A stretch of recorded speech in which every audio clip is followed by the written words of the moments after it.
بسم اللہ الرحمن الرحیم، السلام علیکم، میں ہوں محمد اسامہ غازی اور آپ دیکھ رہے ہیں پتہ چلا۔ خبر یہ ہے کہ بھارت کی مسلم دشمنی کی ایک اور واردات پکڑی گئی ہے۔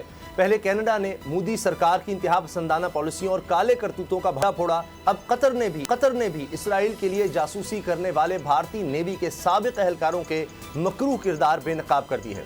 کینیڈا میں دہشت گردی کرنے والے را کے ایجنٹ تو بچ کر نکل گئے، مگر قطر میں قابو آ گئے اور قطر کی عدالت نے اسرائیل کے لیے جاسوسی کرنے پر بھارتی بحریہ کے 8 سابق اہلکاروں کو سزائے موت سنا دی ہے۔